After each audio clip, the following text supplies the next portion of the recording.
ఇప్పుడు పచ్చిమిర్చి మిక్సీకి వేసుకుందాం. దాంట్లోనే కొద్దిగా కొత్తిమీర కాడలు వేసుకుందాం. దీనిని ఇప్పుడు మిక్సీ పట్టుకుందాం.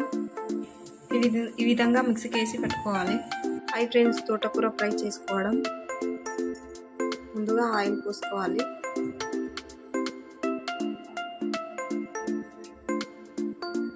ఇప్పుడు ఆవాలు వేసుకుందాం.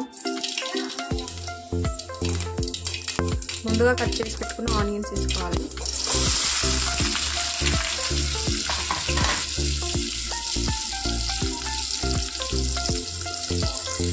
ఇప్పుడు అన్నిటికీ ఒకసారి కలుపుకోవాలి. ఇలా లైట్గా గోల్డెన్ కలర్ వచ్చినాక అల్లం వెల్లుల్లి పేస్ట్ వేసుకోవాలి. దీనిని ఒకసారి కలుపుకుందాం.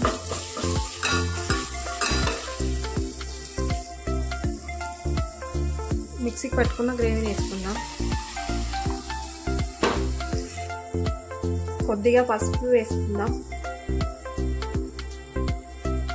కొద్దిగా సాల్ట్,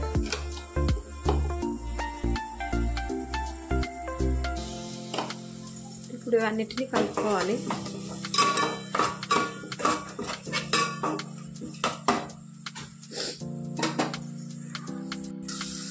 ముందుగానే కడిగి పెట్టుకున్న తోటకూర వేసుకుందాం.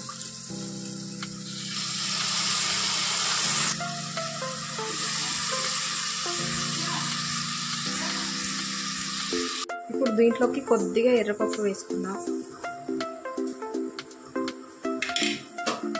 ఇప్పుడు ఇవి అన్నిటినీ కలుపుకోవాలి.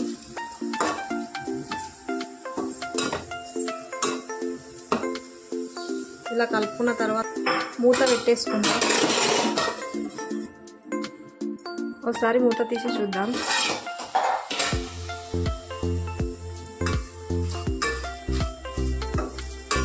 ఇలా ఉందండి. ఇంకో 2 నిమిషాలు ఉడకనిద్దాం ఇది. ఇప్పుడు 2 నిమిషాల తర్వాత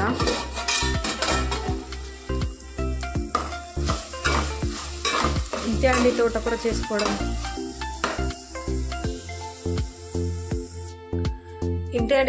చేసుకోవడం. మీకు నచ్చితే లైక్ చేయండి, షేర్ చేయండి, సబ్స్క్రైబ్ చేయండి.